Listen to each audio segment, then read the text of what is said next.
এরপরে প্রশ্ন হলো, আমাদের বিয়ে হয়েছে বেশি দিন হয়নি, একসময় ভালোই মিল মোহাব্বত ছিল, সম্প্রতি মনোমালিন্য লেগেই থাকে, কোনো আমল বলে দিবেন কি?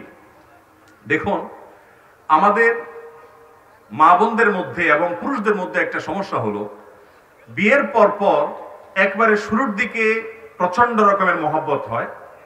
এজন্য হিন্দিতে একটা কথা আছে, ইবতিদায়ে ইশক और इंतहाए इश्क बराबर नहीं होता है। প্রেমের শুরু আর প্রেমের শেষ একরকম। শুরুতে শুধু ফুল আদান প্রদান হয়, শেষে লাঠি আদান প্রদান হয়। বুঝতে পেরেছেন? যৌবনের ভ্রমের কারণে অনেক সময় এগুলো টের পায় না, ধরাকে সরা জ্ঞান করে পাগল হয়ে যায় এবং বলে তোমার জন্য আমি জীবন দিয়ে দিব। এরপরে বলে যে তোমার থেকে বাঁচতে পারলে আমার জীবনটা বাঁচে।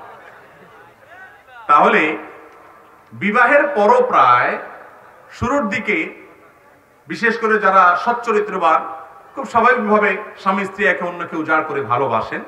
কিন্তু দিন যত যায় ধীরে ধীরে ধীরে ধীরে আস্তে আস্তে সংসার বড় হয়, ছেলে মেয়ে হয়, মনোমালিন্য তৈরি হওয়ার ইস্যুগুলো তৈরি হয়, মতপার্থক্যের ইস্যুগুলো তৈরি হয়, গন্ডগোল ফাসাদ হয়। বেশিরভাগ মেয়ে, বেশিরভাগ ছেলে, বেশিরভাগ দম্পতি এই জায়গাটা এসে অনেক বড় ধরনের অ্যাক্সিডেন্ট এবং ভুল করে। সেটা কি? মনে করে না এর সাথে আমার আর চলবে না, রাস্তা আলাদা করে ফেলতে হবে, সে সিরিয়াস হয়ে যায়। অথচ দাম্পত্য জীবনে গন্ডগোল ফাসাদ হয় না এমন কোন দম্পতি খুঁজে পাওয়া। ওই দেখেন আপনার বন্ধুকে যে তার ওয়াইফ সহ কত হ্যাপি, আপনি চিন্তা করেন হ্যাঁ রে আমি তো কপাল পোড়া, সে কত খুশি। আসলে তারা হয়তো চুলাচুলি আপনার চাইতে আরো বেশি করে, কিন্তু ভাবসাব দেখে আপনার মনে হয় ওফ তারা জানি কত জানি খুশি। ইবলিস আপনাকে এইভাবে দেখায়, আসলে বাস্তবতা ভিন্ন। প্রত্যেকের সংসারে মনোমালিন্য। নবী করিম সাল্লাল্লাহু আলাইহি সাল্লামের দাম্পত্য জীবনে তার স্ত্রীদের সাথে তার মনোমালিন্য হয়েছে না হয় নাই? হয়েছে। খুব বড় সিরিয়াস কিছু হয় নাই। আমরা যেরকম মনোমালিন্য হলে ছোট লোকই করি, নবী আলাইহিস সালাম তো তার মুখ দিয়ে কখনো কটু কথা বের হতো না, কখনো নারীদের গায়ে হাত তোলেননি তিনি। কিন্তু অভিমান করে মনের কষ্টে মসজিদে এসে তিনি আর বাসায় যাবেন না।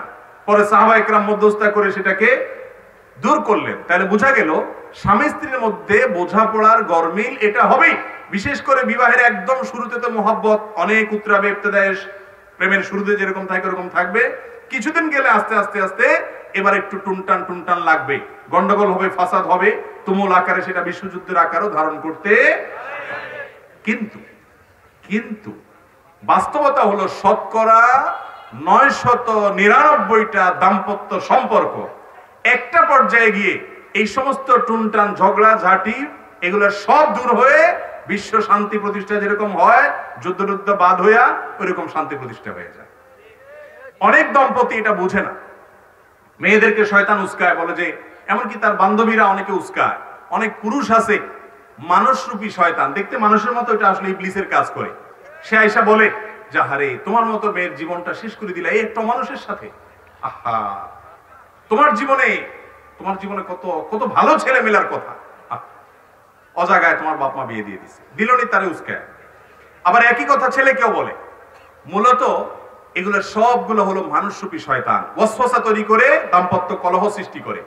আমি সে সমস্ত দম্পতিকে বলতে চাই যাদের মধ্যে মনোমালিন্য আছে, স্বামী স্ত্রীর মধ্যে বোঝাপড়া নাই, ঝগড়াঝাটি লেগে থাকে, গন্ডগোল হয়ে থাকে, আমি বলবো সময় পার করেন, জাস্ট সময় পার করেন। বিশেষ করে মা বোনদেরকে বলি, মুসলিম পরিবারের মহিলারা এত বড় রাজা, এত বড় রানী এবং এত বড় রাজত্ব তারা করে, এত দাপট তাদের, শুধু একটু সময়ের অপেক্ষা লাগে। প্রথম আসলে হয়তো শাশুড়ি ডিস্টার্ব করে, ননদেও হয়তো ডিস্টার্ব করে, স্বামীও হয়তো ভুল বুঝে, অনেক কাহিনী হয়, শুধু সবর করতে হয়। আমি সবসময় বলি বোন সবর করেন। একটা দুইটা বাচ্চা হয়ে গেলে এই বাচ্চাগুলো যখন আস্তে আস্তে বড় হবে তখন কিন্তু মনে করলেন আপনার বাহিনী তৈরি হচ্ছে। এই বাচ্চা তো না, এগুলা কি বাহিনী। এগুলা মায়ের পক্ষে যাবে না বাপের পক্ষে যাবে? কোনো সন্দেহ আছে? বাচ্চারা সব কার পক্ষে যাবে? বেশিরভাগ মায়ের পক্ষেই। শুধু তাই নয়, এই বাচ্চাদের ঘরে আবার যখন ছেলে মেয়ে হবে, নাতি নাতনি হবে, সেগুলা কার পক্ষে যাবে? নানা দাদার পক্ষে যাবে না বুড়ির পক্ষে যাবে? যখন বয়স বার্ধক্যে পৌঁছায় এবার বুড়ো দৌড়ের উপরে থাকে। যে বুড়ো জোয়ানকালে দাপট আর দাপট দেখাইছে বইয়ের উপরে, এখন বিড়ালের মতো ঢুকে বাড়িতে, আবার বিড়ালের মতো বের হয়। ঠিক না ঠিক? বুড়ির তখন রাজত্ব দেখে কে, কর্তৃত্ব দেখে কে, উঠ বস করতে থাকে বুড়া বেশি কথা বলবে, চুপ, আপনার কারণে সব গন্ডগোল, বিড়ালের মতো হয়ে যাবে চালা। ঠিক না ঠিক? বুড়াকালেও মাস্তানি মাতবরি করে এরকম অমানুষ খুব কম, বেশিরভাগই মানুষ হয়ে যায়। এই জন্য আমাদের মা বোনদেরকে বলবো, আপনাদেরকে অনেকে উস্কাবে যে না না না এই সমস্ত অশান্তি করা যাবে না, নিজের পায়ে নিজে দাঁড়াতে হবে, ছেড়ে দাও, স্বামী সংসার চলে যাও। হ্যাঁ, ইন্ডিভিজুয়াল কোনো কেস অমানুষ আছে, তার কাছ থেকে ভালো কিছু আশা করা যায় না, সবর করা যায় না, তাহলে সেক্ষেত্রে আপনি পরামর্শ করে বিচ্ছেদের সিদ্ধান্ত নিতে পারেন, কিন্তু সেটা হতে হবে বিচক্ষণতার সাথে। দাম্পত্য জীবনে মাঝামাঝি পর্যায়ে এসে নদীর মাঝখানে আসলে যেরকম ঢেউ থাকে, উত্তাল তরঙ্গ থাকে, ওইরকম গন্ডগোল ফাসাদ প্রত্যেকটা ফ্যামিলিতে হয়। অস্থির হবেন না, একটু সবর করেন, সময় পার করেন। নদীর এই পাড়ে যেরকম সুখ, ওই পাড়ে যেরকম সুখ, মাঝে যেরকম ঢেউ, উত্তাল তরঙ্গ। দাম্পত্য জীবনের শুরুতে থাকে প্রেম, শেষে থাকে প্রেম, থাকুক আর না থাকুক বুড়া সাইজ হয়ে যায়, শুধুমাত্র মাঝখানে একটু সবর করতে হয়। কথা কি বুঝাতে পারছি?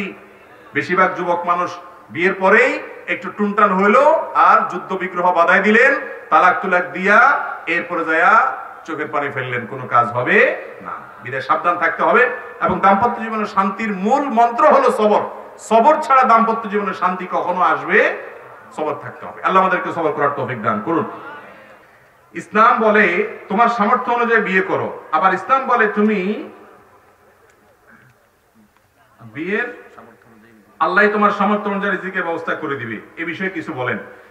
আপনার নিজের রিজিকের জন্য আপনি আল্লাহর উপর তাওয়াক্কুল করেন, ঠিক আছে, আপনার রিজিক আল্লাহ রেখেছেন, সেটার জন্য আল্লাহর উপর আপনি ভরসা করেন। কিন্তু আরেকজনের মহিলা এনে এবার তাকে বলবেন তাওয়াক্কুল করো, খাওন দাওন নাই। দুইটার মধ্যে পার্থক্য আছে না নাই? আপনি নিজেরটা নিজে তাওয়াক্কুল করেন, ঠিক আছে, আপনি নিজের ঈমান পরীক্ষা করেন, আল্লাহ রিজিক দিচ্ছে না তাও সবর করেন, তাও পরীক্ষা করেন। আরেকজনের মহিলা উঠে এনে আরেকজনের মেয়ের বিয়ে করে এনে এরপরে খাবার দাবার জোগাড় করতে না পেরে, মহরণা কিছু না দিয়া এরপরে বলতেছেন যে তাওয়াক্কুল করো, আল্লাহ তাওয়াক্কুল করতে বলছে। তাওয়াক্কুল আপনার নিজের জন্য, আরেকজনের উপরে চাপানোর জন্য। আপনার নিজেরটা তাওয়াক্কুল করবেন, আর আরেকজনের মেয়ে বিয়ে করলে তার ডাইল ভাত জোগাড় করার ব্যবস্থা অন্তত থাকতে হবে। যুবকদেরকে ঠকায় দেয় মুরব্বীরা, সেটা হলো যে মুরব্বীরা বলে বাবা নিজের পায়ে দাঁড়াও। এই নিজের পায়ে দাঁড়ানোর সংজ্ঞাটা কি আজও পর্যন্ত আমি বুঝলাম না।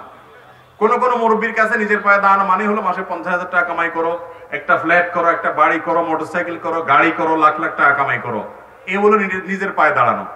শরীয়ত বলে একজন যুবক ছেলে, একজন পুরুষ মানুষ স্ত্রীর মহারণা দেওয়ার মিনিমাম ব্যবস্থা থাকলে, আর সহজ বাংলায় ডাল ভাত জোগাড় করার এবিলিটি এবং ব্যবস্থা থাকলেই তার উপরে বিয়ে বর্তাবে, সে বিয়ে করতে পারবে। কিন্তু বাবার সংসারে বসে বসে শুধু খাবেন মুছে তাও দিয়া, আর হুজুরের মাসআলা দিবেন, হুজুর বাপ বিয়ে করেন আমি গুনাতে বাঁচতে পারি না, এসব চলবে না। আপনি উপার্জন করতে হবে, আর চাচামিয়াও বিয়ে দিতে হবে। দুই পক্ষই সহায়তামূলক মানসিকতা থাকতে হবে, বসে বেকার থাকবেন না। অনেক যুবক বলে হুজুর ঈমান বাঁচাতে পারি না, তো ঈমান নষ্ট হয় সেই জায়গায় যান কেন? ফেসবুকে এমন সব পেজ লাইক ফলো কেন করে রাখেন যেখান থেকে খারাপ জিনিস আছে? এমন সব বন্ধু বান্ধব কেন রাখেন সেখান থেকে চোখের হেফাজত হয় না? গুনার পরিবেশ থেকে সরে আসেন এবং সেই সাথে উপার্জন করেন। মিনিমাম উপার্জন করার পর মিনিমাম যোগ্যতা যখন আসবে বিয়ে করার, আর বিলম্ব করবেন না। মুরব্বীরা বিলম্ব করবেন না। মুরব্বীরা যদি সন্তানকে বিয়ে দিতে বিলম্ব করেন আর সন্তান যদি তলে তলে গুনাহ করে, আমি তো বলি যে আজকাল ক্লাস 6 থেকে নিয়ে সর্বোচ্চ লেভেলের স্টুডেন্ট পর্যন্ত শতকরা 5 জন ছেলেও নিজের চরিত্রকে রক্ষা করতে পারছে না। প্রতিটা যুবক গুনাহের হাতছানি তাদেরকে ডাকছে, নামাজ পড়ে কিন্তু বাঁচতে পারে না, কারণ ভয়াবহ এক ফিতনা সংকুল সময় চলছে। নবী করিম সাল্লাল্লাহু আলাইহি সাল্লাম এই জন্য বলে গেছেন, আমি চলে যাচ্ছি আর তোমাদের জন্য শেষ জামানার উম্মত হিসাবে কিয়ামত পর্যন্ত যত মানুষ আসবে, তোমাদের জন্য সবচেয়ে বড় পরীক্ষার বস্তু রেখে গেলাম মেয়েদেরকে। মেয়েদেরকে পরীক্ষার বস্তু রেখে যাওয়ার মানে এই না যে মেয়েদের কোনো দোষ আছে, এর মানে হলো তাদের কারণে বা তাদেরকে দেখে তোমরা অনেকেই নিজেরা ভুল পথে পা বাড়াবে, বিবাহ বহির্ভূত সম্পর্ক করে ফেলবে। এই জন্য যুবকদেরকে হেফাজত করার জন্য বিচক্ষণ মা বাবার দায়িত্ব হলো তাড়াতাড়ি বিয়ে দেওয়া। আমি একটা কথা প্রায় বলি, যুবক আসতে ঠিক আসতে বলেন, টাকা পয়সা কামাই করবেন না, শুধু ঠিক ঠিক বললে বিয়ে হয়ে যাবে। মুরব্বী যারা আছেন, বেশিরভাগ মুরব্বীদের বিয়ে হয়েছে এখনকার যুবকদেরকে যে বয়সে ওনারা বিয়ে দেন তার চাইতে আগে। অর্থাৎ চাচা মিয়া নিজে বিয়ে করেছেন অনেক আগে, আর চাচা মিয়া ছেলেকে বিয়ে করাইতে 30 পার করে দেয়। এ হলো বেশিরভাগ ফ্যামিলির চিত্র। আমি বলি বাবারে, আপনার আমলে বিয়ে করা যতটা প্রয়োজন ছিল আপনার, তখন ফিতনা এত বেশি ছিল না, ফেসবুক ইউটিউব ছিল না, স্মার্টফোন ছিল না, তখন ঈমান রক্ষা করা, চরিত্র রক্ষা করা যত সহজ ছিল, এখন তার চাইতে 1000 গুণ কঠিন হয়ে গেছে। আপনাকে আপনার বাপে যদি 25 বছরে বিয়ে করায়, আপনি আপনার ছেলেকে কমপক্ষে 20 বছরে করানো উচিত। এক্ষেত্রে ত্রুটি করবেন না।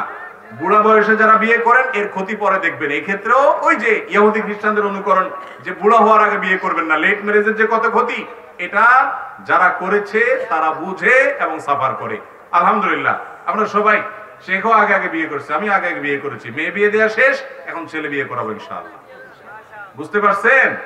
অতএব লেট ম্যারেজ করবেন না। মুরব্বীরা যুবকদের দিকে খেয়াল রাখবেন, না হলে গুনাহগার হবেন আপনারা। বয়সে বড় মেয়ে বিয়ে করলে সুন্নতের কাতারে পড়বে কিনা? কোন ছেলে যদি কোনো মেয়েকে বিয়ে করে, সে মেয়ের বয়সটা নিজের চাইতে বয়সে বেশি এরকম, অথবা যদি কোনো মেয়ে বিধবা হয় তাকে বিয়ে করে, তালাক প্রাপ্তা কিন্তু ভালো মানুষ, তার কোনো দোষ নাই, জামাই হয়তো স্বামী হয়তো জালেম ছিল, তাহলে এরকম মেয়েকে বিয়ে করলে অনেক বড় সওয়াব হবে। আমাদের সমাজের কিছু অনাচার আছে। একটা বড় অনাচার হলো, কোন মেয়ে তালাক প্রাপ্তা হলে, বিধবা হলে, যুবক বিয়ে করতে চাইলেও যুবকের মা বাপ বিয়ে করাইতে রাজি না। সমাজের মানুষ সেটাকে খারাপ মনে করে, আছে না নাই?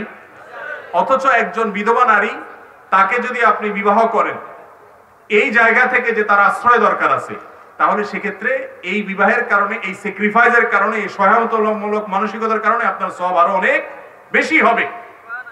নারীবাদী যারা নিজেদেরকে নারীবাদী বলে দাবি করে, তাদেরকে দেখবেন এরা আসলে নারীবাদী না, এরা হলো শুধু তরুণীদের জন্য, বয়সে কম সুন্দরী মেয়েদের জন্য তাদের সমস্ত আয়োজন।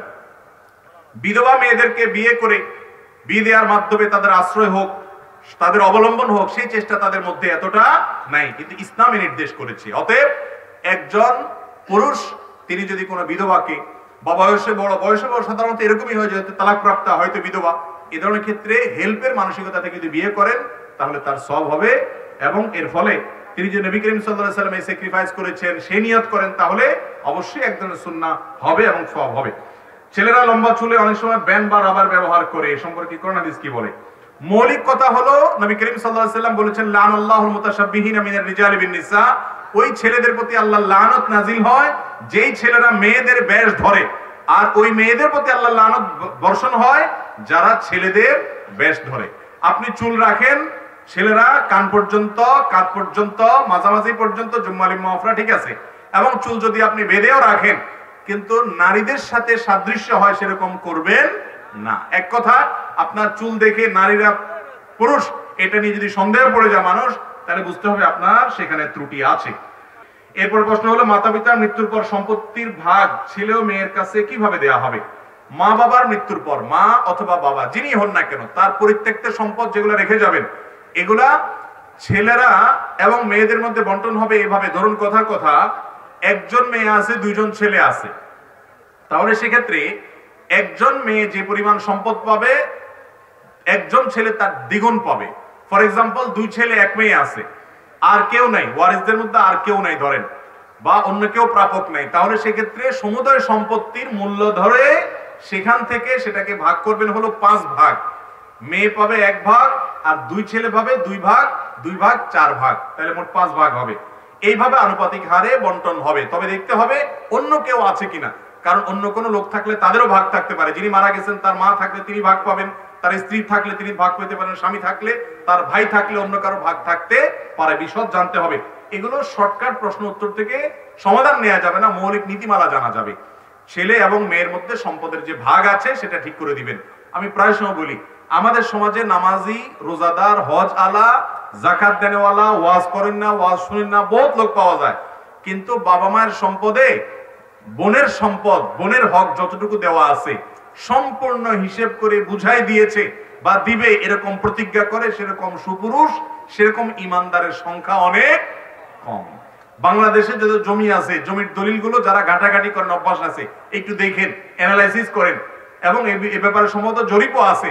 বাংলাদেশে টোটাল ল্যান্ড বা জমির মালিকানা প্রায় সবগুলোই ছেলেদের নামে, মেয়েদের নামে জমির মালিকানা খুবই কম। অথচ মেয়েদের সংখ্যা ছেলেদের চাইতে তো কম না বাংলাদেশে। সেক্ষেত্রে তো মেয়েদের 50%, ছেলেদের মিনিমাম 50% জমিতে নাম থাকার কথা ছিল। এর একমাত্র কারণ হলো যারা দিনদার, নামাজ কালাম পড়ে, তারাও বোনের হকটারে ঘুরায় গাড়ায় খেয়ে ফেলে। ঘুরায় গাড়ায় খাওয়া বুঝেন?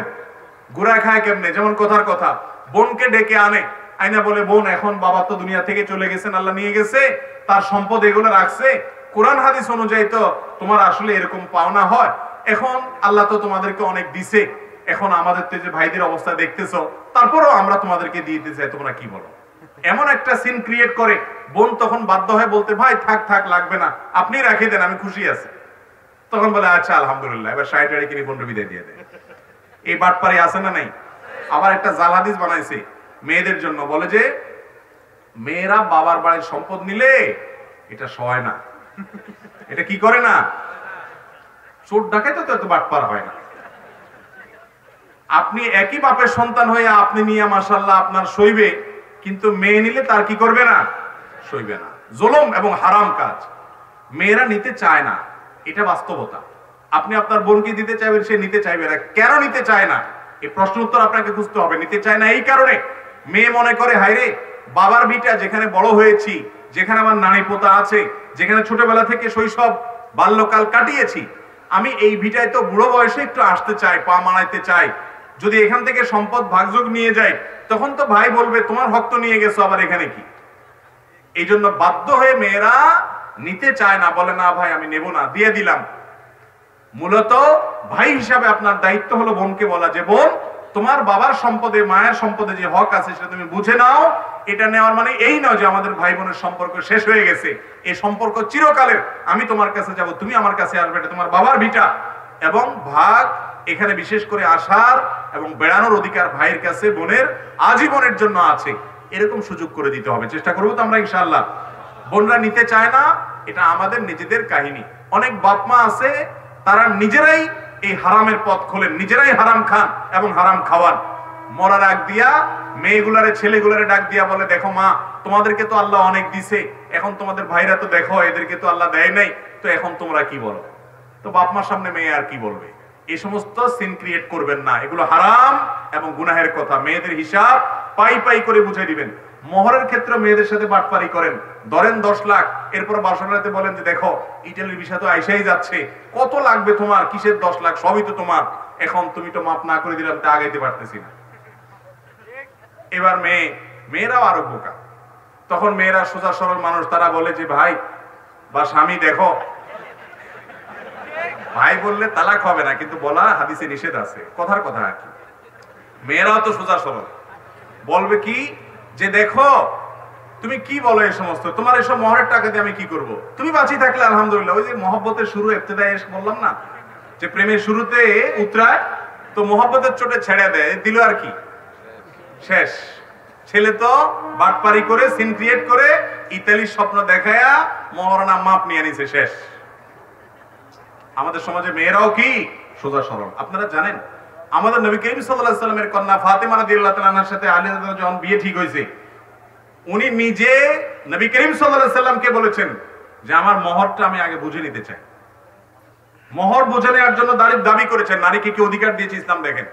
আর আমরা মুসলমান প্রধান দেশ হওয়ার পরেও, সমাজ হওয়ার পরেও দেখা যায় মোহরের ব্যাপারে বাটপারি। 10 লাখ 20 লাখ, 10 টাকা দেওয়ার ক্ষমতা নাই, 10 লাখ টাকা মোহর ধরে বসে আছে, বাসর রাতে নির্লজ্জের মতো, বেহায়ার মতো, ছোট লোকের মতো যায় মাপ চায়। এই কাপুরুষে বিয়ে করতে বলছে কে? তার জন্য তো বিয়ে আসে না। মোহর দিতে না পারলে যতটুকু পারবেন ততটুকু দিবেন, আর না দিতে পারলে বইয়ের মোহর পরে আস্তে আস্তে শোধ করবেন। সারা জীবন দেনাদায়িক থাকবেন, বউর কাছে ধরা থাকবেন। প্রয়োজন আমি সবসময় পরামর্শ দেই, আর কিছু যদি না পারেন, অনেক যুবক বলে হুজুর এত মোহর ধরে ফেলছে, তখন বুঝি নাই, এখন বুঝছি, এখন কি করব? বউ হয়তো মাদ্রাসা পড়ছে, চালাক, কয় না মাফ করবো না, আস্তে ধীরে দিও, মানে আটকায় রাখে। তখন বউকে বলবেন ঠিক আছে তোমার হাড়ি পাতিল ধোয়ার কাজে নিয়োগ দাও, আমাকে প্রতিদিন আমি 1 ঘন্টা করে কাজ করব, এটার বিনিময়ে কিছু টাকা কাটিও। এটা একটা সহজ পদ্ধতি, কিন্তু বউয়ের মোহর দেওয়া ছাড়া উপায় নাই, দিতেই হবে, খবরদার। তো মোহর এবং বাবা মায়ের সম্পদ দুটোটাতে মেয়েদেরকে আমরা বঞ্চিত করি, খুবই জুলুমের কথা, অনেক অন্যায় কথা। আমি সবসময় বলি যে বোনদের হক, ফুফুদের হক বুঝাই দেওয়া মুসলমান যদি থাকে, এই মুসলমান হলো খাঁটি মুসলমান হওয়ার একটা অন্যতম মার্কা। সবাই দিবেন তো ইনশাআল্লাহ? আল্লাহ আমাদেরকে বুঝার তৌফিক দান করুন। ট্রেনে টিকিট না কেটে ভ্রমণ করলে পাপ হবে কিনা? ও এখানে তো রেল স্টেশন কাছেই বোধ হয়। ভাই ট্রেনে যদি টিকিট ছাড়া ভ্রমণ করেন তাইলে গুনাহটা বরং আরো বেশি হওয়ার আশঙ্কা আছে, কারণ জাতীয় সম্পদ এটা যে চুরি করে সে হয় জাতীয় চোর। জাতীয় সম্পদের চুরি করলে সে কি হয়? আপনারা জাতীয় নেতা শুনছেন, জাতীয় অনেক কিছু শুনছেন, আজ নতুন এক জাতীয় পরিচয় শুনেন, এর নাম হলো জাতীয় চোর। জাতীয় চোর কারা জানেন? সরকারি সম্পদ আত্মসাৎ করে, ঘুষ খায়, দুর্নীতি করে, আর এই ঠিক করা পাবলিকের মধ্যে যারা ট্রেনে টিকিট করা ছাড়া চড়ে। বুঝতে পারছেন? এই সবগুলা হলো জাতীয়, কারণ জাতীয় সম্পদ চুরি করলে জাতীয় চোর হয়ে যায়। যদি কখনো আল্লাহ মাফ করুক আগে এরকম করছেন মনে হয়, তাহলে এখন সেই ট্রেনের স্ট্যান্ডিং দাঁড়ানোর টিকিট কেটে ছিঁড়ে ফেলবেন। কয় টাকার চুরি করেছেন হিসেব করবেন, 500 টাকার টিকিট হবে আনুমানিক, তাহলে 500 টাকার টিকিট স্ট্যান্ডিং টিকিট কিনে ছিঁড়ে ফেলায় দেন, কোম্পানির অ্যাকাউন্টে টাকা ঢুকে গেল, আপনি সার্ভিস নিলেন না, তাতে আপনি দায়মুক্ত হয়ে যাবেন। আগে যদি ট্রেনে টিকিট ছাড়া চড়ে থাকেন, এইভাবে আপনি মুক্ত হতে পারেন। আপনার মাহফিল নেওয়া এবং যোগাযোগ করার উপায় কি? এটা তো আপনি ঢুকাই দিলেন প্রশ্ন, দেখলাম। আচ্ছা ভাই, মাহফিল আমি খুব কম করি। আগামী বছর আল্লাহ যদি বাঁচায়, হয়তো যেটা করতেছি এবছর এটাও 3 ভাগের 1 ভাগে নিয়ে আসবো ইনশাআল্লাহ।